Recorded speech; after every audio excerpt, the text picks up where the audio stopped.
ওম শান্তি। আজকের মুরলি ৩রা জানুয়ারি ২০২৪। বাপ দাদা মধুবন। মিষ্টি বাচ্চারা, বাবার হয়ে বাবার নাম উজ্জ্বল করো। তোমরা সম্পূর্ণ পবিত্র হলে বাবার নাম উজ্জ্বল হবে। তোমাদেরকে সম্পূর্ণ মিষ্টি হতে হবে। প্রশ্ন: সংগ্রাম যুগে বাচ্চারা, তোমাদের এমন কোন চিন্তা রয়েছে যা সত্যযুগে থাকবে না? উত্তর: সংগ্রামে তোমাদের পবিত্র হওয়ারই চিন্তা থাকে। বাকি আর সব বিষয় থেকে বাবা তোমাদের নিশ্চিন্ত করে দেন। তোমরা পুরুষার্থ করো এই জন্য যেন পুরনো শরীর প্রসন্ন চিত্তে ত্যাগ করা যায়। তোমরা জানো যে পুরনো বস্ত্র শরীর ত্যাগ করে নতুন নিতে হবে। প্রতিটি বাচ্চা নিজের মনকে জিজ্ঞাসা করো যে আমাদের খুশি কতটা থাকে, আমরা কতটা সময় বাবাকে স্মরণ করি। ওম শান্তি। মিষ্টি মিষ্টি হারানিধি বাচ্চাদের অসীম জগতের বাবা বোঝান। তিনি পড়ান আবার বোঝানো। তিনি পড়ান রচয়িতা আর রচনার আদিমধ্য অন্তের গুপ্ত রহস্য, আর বোঝান সর্বগুণ সম্পন্ন হও, দৈবগুণ ধারণ করো। স্মরণ করতে করতে তোমরা শতপ্রধান হয়ে যাবে। তোমরা জানো যে এই সময় সৃষ্টি হলো তমপ্রধান। শতপ্রধান সৃষ্টি যা ছিল এখন ৫,০০০ বছরে তমপ্রধান হয়ে গেছে। এই হলো পুরনো দুনিয়া। সকলের উদ্দেশ্যেই বলা হবে, তাই না? এরা নতুন দুনিয়ায় ছিল না, শান্তি দামে ছিল। বাবা আত্মাদেরকেই বসে বোঝান, হে রুহানি বাচ্চারা, তোমাদের শতপ্রধান অবশ্যই হতে হবে। বাবার অবিনাশী উত্তরাধিকার অবশ্যই নিতে হবে। আমাকে অর্থাৎ নিজের পিতাকে অবশ্যই স্মরণ করতে হবে। লৌকিক বাচ্চারা লৌকিক পিতাকে স্মরণ করে। যত বড় হতে থাকে পার্থিব সম্পত্তির উত্তরাধিকার পাওয়ার অধিকারী হতে থাকে। তোমরা হলে অসীম জগতের পিতার সন্তান। বাবার থেকে বেহাদের উত্তরাধিকার নিতে হবে। এখন ভক্তি ইত্যাদি করার প্রয়োজন নেই। এ তো বাচ্চারা বুঝে গেছে যে এ হলো ইউনিভার্সিটি, সব মানুষকেই লেখাপড়া করতে হয়। অসীম জগতের বুদ্ধি ধারণ করতে হবে। এখন এই পুরনো দুনিয়াকে পরিবর্তিত হতে হবে। যা এখন তমপ্রধান সেটাই শতপ্রধান হয়ে যাবে। বাচ্চারা জানে এই সময় আমরা অসীম জগতের বাবার কাছে থেকে অসীম সুখের উত্তরাধিকার পাচ্ছি। এখন আমাদের একমাত্র রুহানি বাবার মত অনুসারেই চলতে হবে। এই আধ্যাত্মিক স্মরণের যাত্রায় দ্বারাই তোমাদের আত্মা শতপ্রধান হতে থাকে। কারণ আবার সেই শতপ্রধান দুনিয়ায় তোমাদের যেতে হবে। তোমরা বুঝতে পেরেছ যে আমরা হলাম ব্রাহ্মণ। আমরা বাবার হয়ে গেছি, পড়া করছি, আর পড়াকেই তো জ্ঞান বলা হয়। ভক্তি হলো আলাদা। তোমাদের ব্রাহ্মণদের বাবা জ্ঞান শোনান, আর কেউ এই জ্ঞানকে জানে না। তারা এটা জানেই না যে জ্ঞানের সাগর বাবা, যিনি টিচারও, তিনি কিভাবে পড়ান। বাবা তো অনেক টপিকস বোঝাতে থাকেন। মুখ্য কথা হলো সম্পূর্ণ বাবার হয়ে বাবার নাম উজ্জ্বল করতে হবে। সম্পূর্ণ পবিত্র হতে হবে, সম্পূর্ণ মিষ্টি হতে হবে। এই হলো ঈশ্বরীয় বিদ্যা। ভগবান বসে পড়ান। সেই উচ্চ থেকে উচ্চতম পিতাকে বসে স্মরণ করতে হবে। এ হলো 1 সেকেন্ডের কথা। নিজেকে আত্মা নিশ্চয় করো।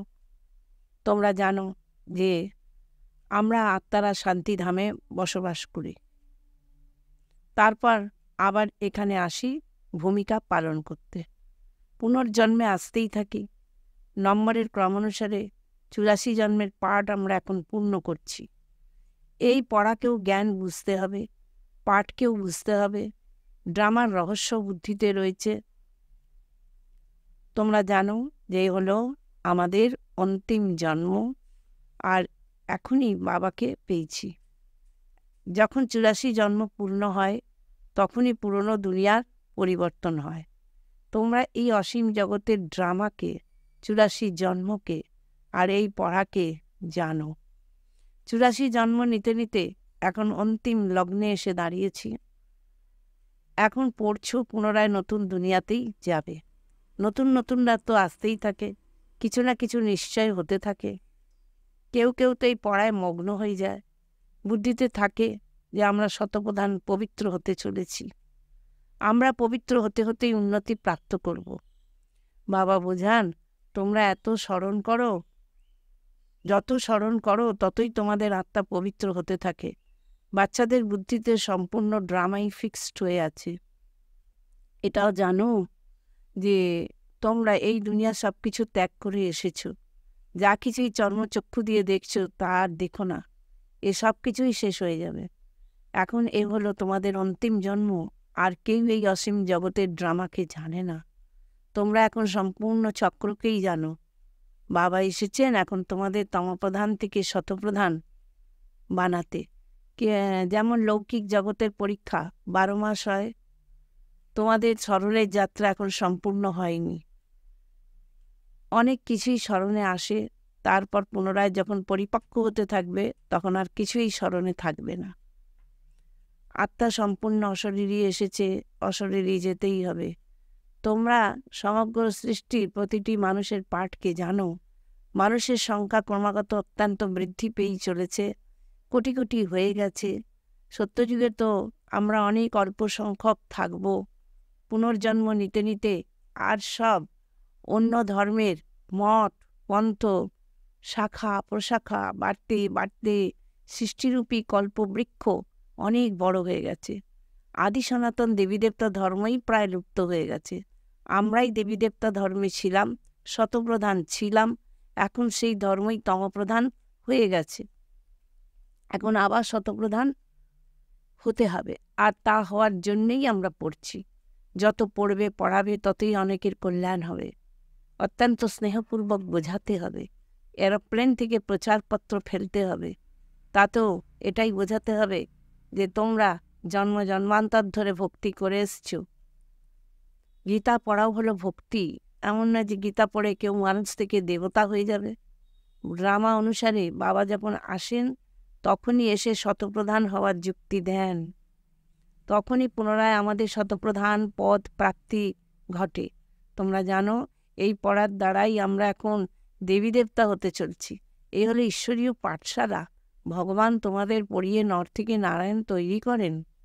আমরা যখন শতপ্রধান ছিলাম তখন স্বর্গ ছিল, এখন তমপ্রধান হয়ে যাওয়ার কারণে তার নরক হয়ে গেছে। পুনরায় চক্রকে ঘুরতেই হবে।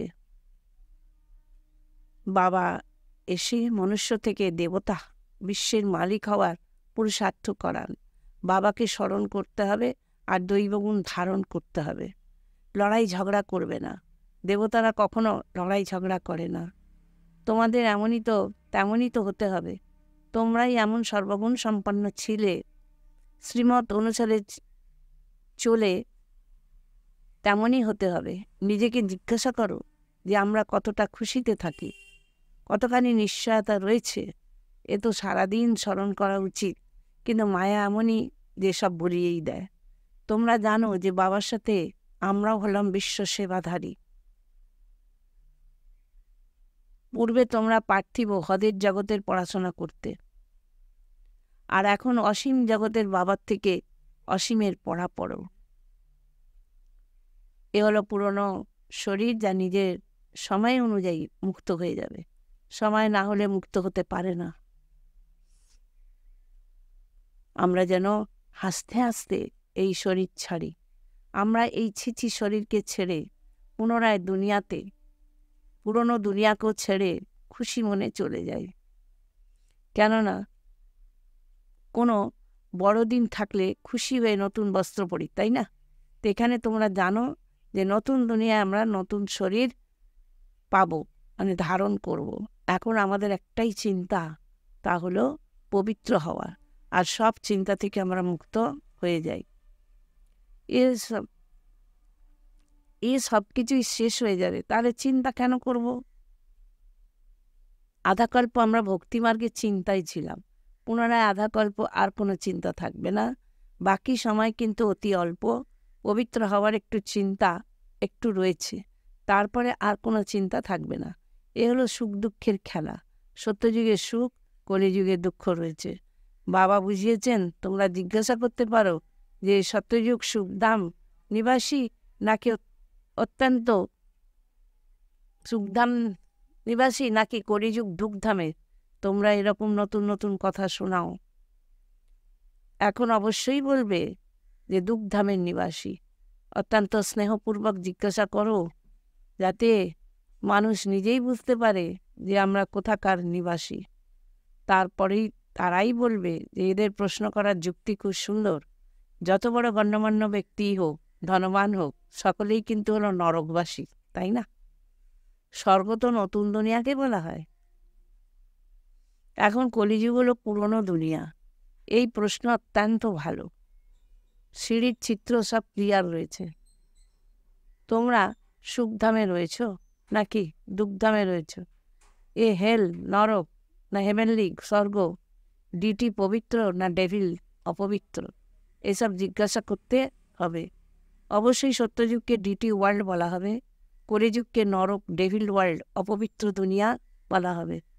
জিজ্ঞাসা করতে হবে যে সত্যযুগ পবিত্র দুনিয়ার নিবাসী নাকি কলিযুগ অপবিত্র দুনিয়ার নিবাসী। যত বড়ই বিত্তশালী হোক না কেন, কিন্তু নিবাসী কোথাকার এমন তোমরা জ্ঞান প্রাপ্ত করছো। পূর্বে এইসব কথা খেয়ালও আসতো না। এখন তোমরা বুঝতে পারো যে আমরা সংগ্রামে রয়েছি। যারা কলিযুগে রয়েছে তারা পতিত নরকবাসী, তাই পুনরায় পবিত্র হতে হবে। তবেই তো ডাকে আহ্বান করে, হে পতিত পাবন এসো, এসে আমাদের পবিত্র করো। এ কথা বোঝাতে হবে। তোমাদের কাছে কত সংখ্যক মানুষ আসে, কিন্তু তার মধ্যে থেকেও কোটিতে কেউই বেরোয় আমি পরমাত্মা যা যেমন এবং যা শেখাই সেই অনুযায়ী কোনো বিরলতম ব্যক্তি চলতে পারে। প্রভাত ফেরিতেও এটাই দেখাও যে আমরা এই পড়ার অর্থাৎ জ্ঞান দ্বারাই স্বর্গবাসী হতে চলেছি। সত্যযুগ, ত্রেতা, দাপর, কলিযুগ, এইভাবেই তো চক্র ঘুরতেই থাকে, তাই না? তোমাদের বুদ্ধিতে সম্পূর্ণ চক্র রয়েছে। পুনরায় তোমরা সুখধাম শান্তিধামের মালিক হও। সুখধামে দুঃখধামের নামও থাকে না। যদি পড়া সম্পূর্ণ না হয় তাহলে পদ প্রাপ্তি কম হবে। এ তো সাধারণ কথা। তাই বেহদের পড়া পড়ে বেহদের আশীর্বাদ নিতে হবে। শুধুমাত্র নিজেকে আত্মা মনে করে অসীম জগতের পিতাকে স্মরণ করতে হবে। বাবা অতীব মিষ্টি। ওনার ডাইরেকশন হলো দেহের সর্ববন্ধন থেকে মুক্ত হয়ে যাও। আত্মা হলো অবিনাশী।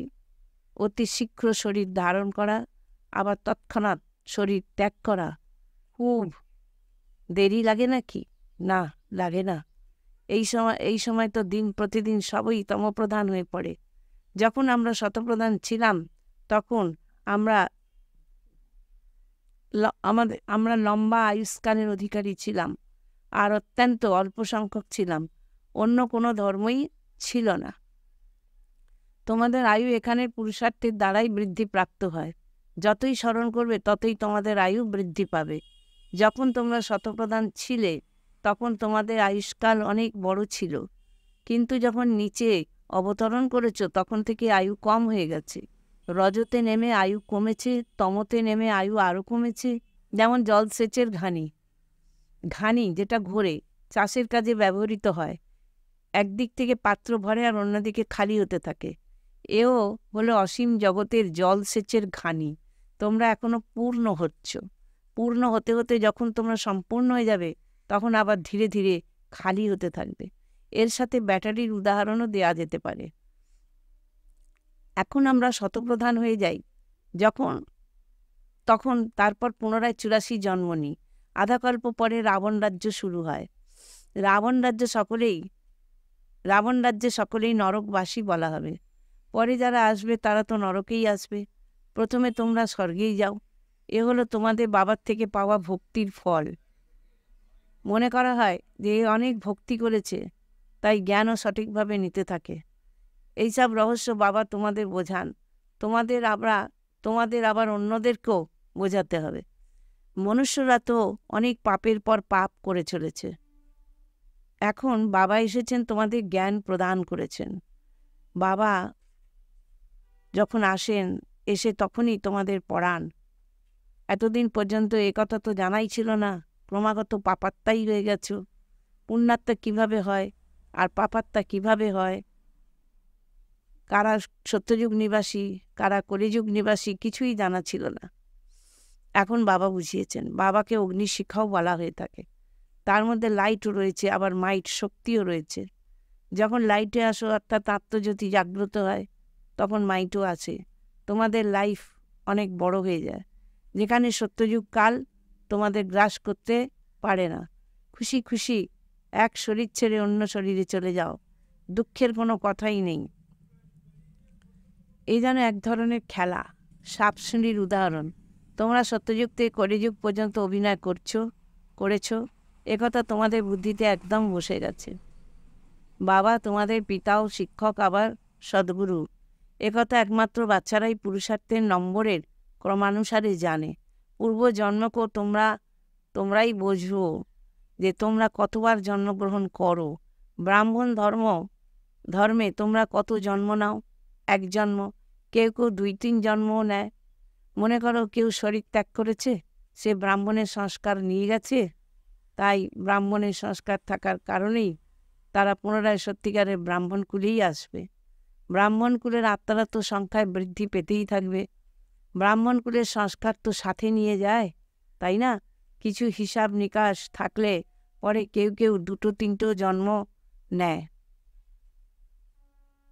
এক শরীর ত্যাগ করে অন্য শরীর নেবে। আত্মা ব্রাহ্মণ কুল থেকে দৈবী কুলে যাবে।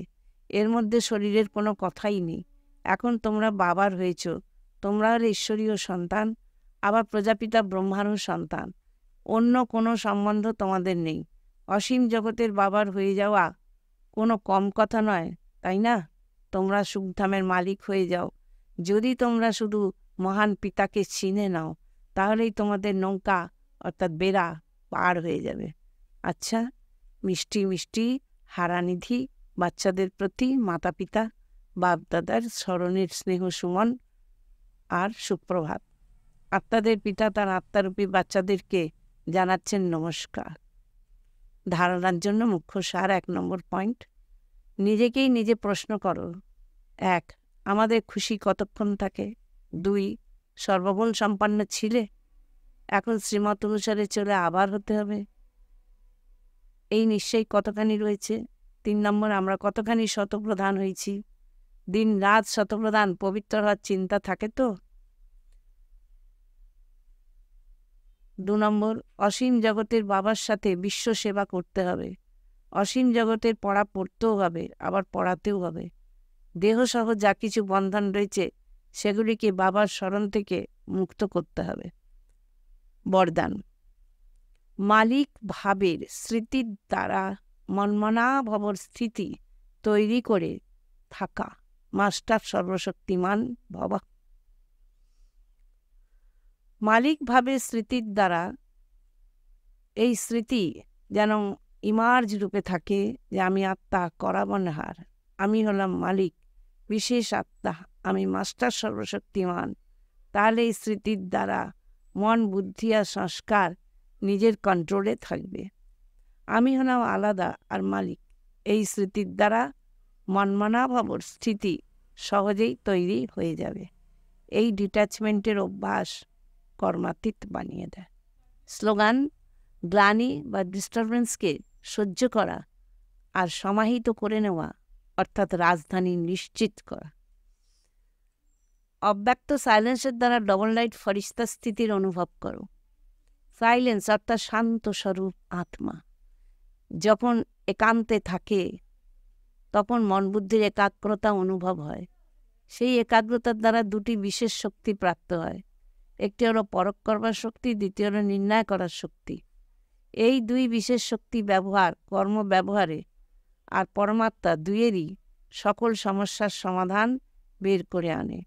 ফলত সহজেই ডবল লাইট পরিস্থিতি তৈরি হয়ে যায়। ওম শান্তি। আজকের শ্রীমত 43 নম্বর, সবার মধ্যে বিশেষত্বকেই দেখতে হবে। দিব্যগুণ 43 নম্বর, যোগ্যস্নেহী, সর্বকে স্নেহী। অবগুণ 43 নম্বর, একদিককার কথা ওদিকে, ওদিককার কথা এদিকে করা।